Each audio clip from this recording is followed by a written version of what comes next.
mesmerizing. So that's what I'm trying to achieve here. And over those visuals, I'm going to do a bit of talking about the movies I watched this year in 2025 at the theater.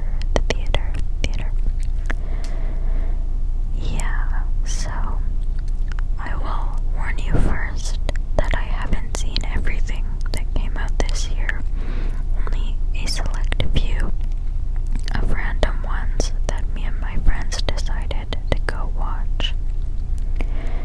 And today I'm just going to give you my thoughts on them, probably backwards in time, since the one that I watched most recently, I probably have the most fresh opinions on. They're, the newest in my mind, so it's likely that I'll speak the longest about that as well. The most recent one that came out is Jurassic World Rebirth. So I'll talk about that first, and then work my way back in the year to tell you about some of the other ones I saw. To start it off, I am not a huge Jurassic Park franchise fan. Just to give you a little warning, I'm not super knowledgeable about the dinosaurs or about the characters or the history of the park. So I don't know exactly if the addition of this new island where they, oh wait, I should give a warning, sorry. A spoiler warning. This isn't going to be a spoiler-free review session. I'm going to talk with details about the plot and the setting and the characters. So, if you still haven't seen the movie and you're not wanting to know too much about it, feel free to leave this video. Maybe I should have picked something that wouldn't prompt people to go, but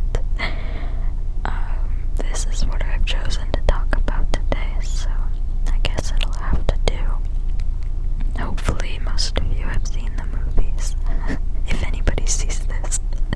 Hopefully my 3 new people. Anyway, so yeah, like I was saying, I'm not sure if the addition of the new island where they have these mutant dinosaurs is a super world-breaking addition, or if it's something to be expected in the franchise. I'm not sure if there's a lot of different islands. I was only previously familiar with the one where the original park was. Or maybe I'm completely misinformed, and the park where Jurassic World is a completely different island where the original park was. Or if they're the same, one and the same, I don't know actually. So, I guess, yeah, I'm probably not the best person to even hear a review from, but if you want a review from a casual viewer, this is the one. I did enjoy it, I will say. I wasn't bored. It was pretty action-packed, and me and my friends were laughing quite a bit. Maybe not with the movie, but I don't know if we were laughing at it either. It was very enjoyable. It did have the kind of common issue of having too much humor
stuff going on there, so that was enjoyable. The story is really subpar, I feel.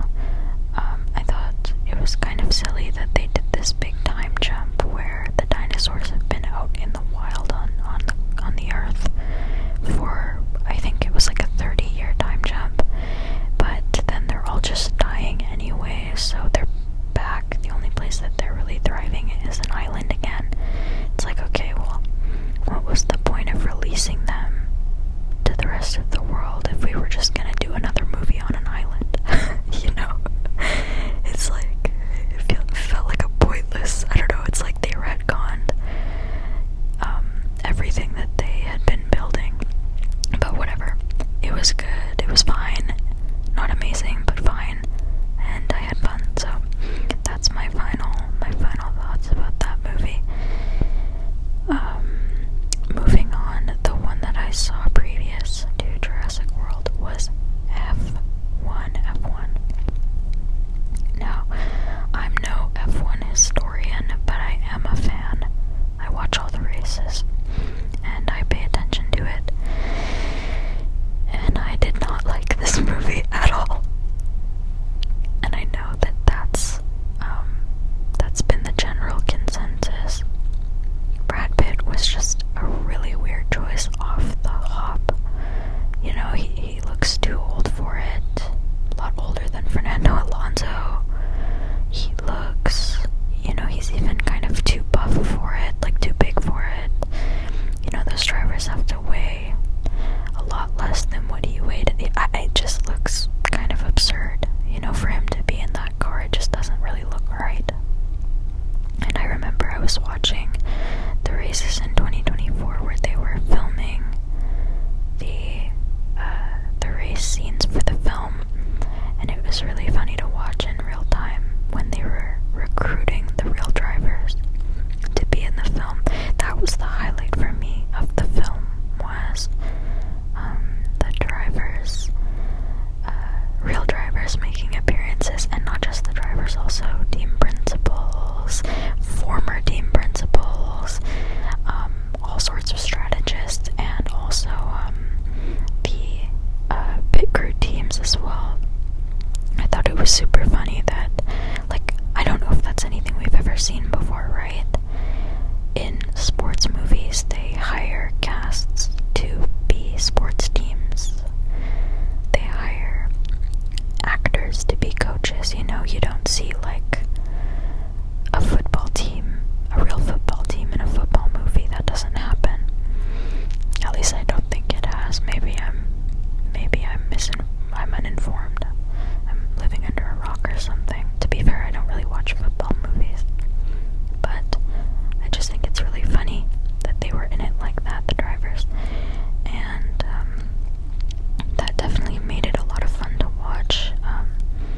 Me and a couple of my friends, one of which is another big fan of the actual motorsport.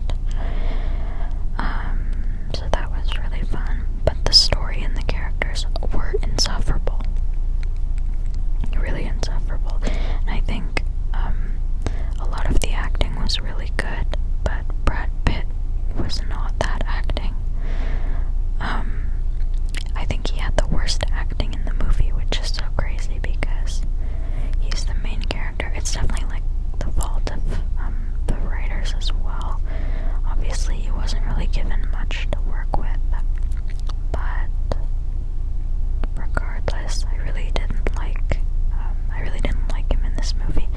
It just felt really out of place, and his acting felt really cartoonish, and yeah, there was a lot of that. And the story was very cartoonish as well. It was like the people who wrote the movie had never watched the sport in their lives, and it was really focused on just getting cool racing shots, which was great, to be fair. That was the other highlight, was the cinematography on the actual cars. They used like F2 cars and F3 cars. So that was really cool to see. I enjoyed that, of course. Who wouldn't enjoy seeing these really cool shots, on-track shots of these cars? It was great. But the actual story built around those cool shots was super poorly done, and it felt like kind of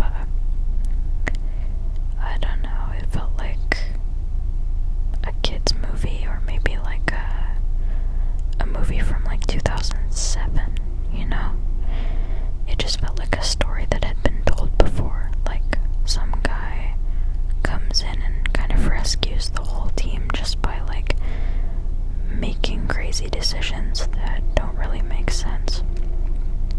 That's basically the whole movie, is Brad Pitt, like, saying stuff that would never fly, and then the team listening to him and doing these things that would never fly, and then somehow it all flies, and it works out in the better. Yeah, I don't know, it's really ridiculous. And my biggest complaint probably is the love story between him and I think she's the lead strategist, or the lead team. I don't even know, she does like designing for the car as well, so I forget what her position was, but the point is that they're co-workers.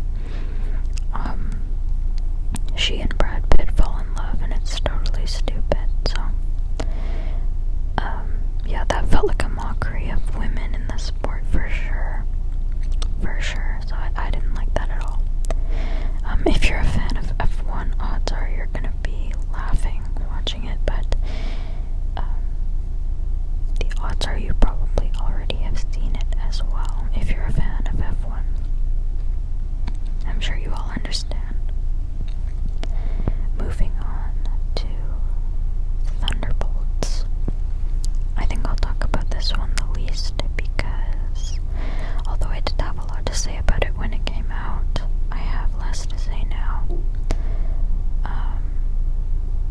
I thought it was really solid. I thought it was Marvel's kind of first return to form in a while, not completely, but a good step in the right direction. It felt a lot more sincere. It felt like the writers actually cared a little bit.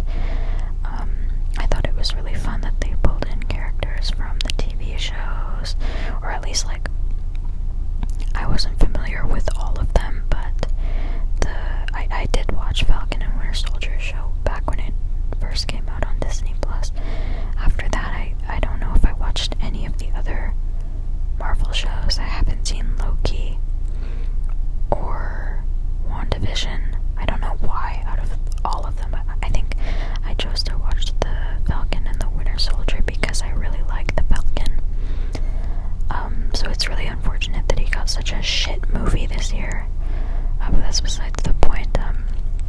I thought it was cool that they brought in the fake Captain America guy for this movie, and yeah, like I said, it felt more authentic. It felt like they cared. It felt genuine, and for that I enjoyed it for sure. I miss like the original Avengers. I miss like Avengers 2012 and everything leading up to Endgame. It was so much fun. I miss when Marvel was really good, you know. My favorite was always Iron Man, so I miss him the most probably. Sorry for the city noises. Yeah, I did like Thunderbolts. I thought that the plot about mental health was super interesting, and I think it was done pretty well. And I think it was also done in a way that allowed for the actual like thriller, like action, to thrive, and it didn't pull the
video is actually a movie that I saw at the very beginning of this year. I think it was the very beginning. It was a Blumhouse movie. Is it Blumhouse or Blumhouse? I'm not really sure. I believe it's called The Lady in the Yard. It was a horror movie. It wasn't too scary. It was kind of a horror movie that focused a lot more on the metaphor that it was going for, which actually it took me kind of like an embarrassingly long time to understand the metaphor even. And I don't know if you're not supposed to understand until the very end, but the whole thing is that the main character, the mom in the movie, she's struggling with these suicidal thoughts after her husband died, and she's left to take care of her kids alone. And the movie is really stressful, and it's all shot in on the same farmhouse, so you never leave this one location, and it makes you feel really trapped and really isolated. So they did a really good job like building the tension there. And the monster that's chasing them is the like physical embodiment of her suicidal ideation or her suicidal thoughts. So it's kind of chasing only her throughout the movie, and it's making her think all these crazy things and blah blah blah.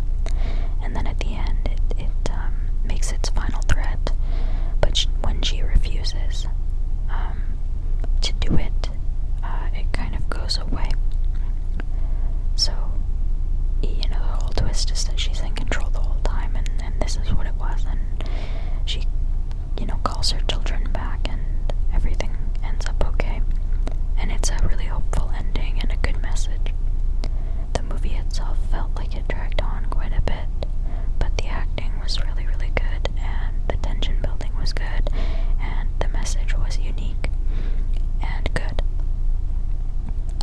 So that was awesome. And obviously I'm not a filmmaker. Like I said, these are just casual opinions, so you don't have to agree with everything I say, and maybe you're not even listening, maybe you're sleeping. I hope you're sleeping. But yeah, I did enjoy it, but I think I enjoyed it more at the very end and at the very beginning, because in the middle it does drag a little bit, and there's also this reveal of what the monster looks like, and it turns out to just be this regular looking woman, and it's of no importance what she looks like, even though at the beginning she's hidden. So I wasn't really sure what to think about that reveal. It felt kind of like it fell flat for me, because her face wasn't scary. So I think the tension was sort of lost a little bit in the middle of the film there. But other than that, I enjoyed it, and like I said, the ending was strong and the beginning was really strong. You're like, what the heck is going on at the start? And then by the end you're like, oh, that's what's going on. And both are really impactful as a viewer. So that was really cool. And that's all of the movies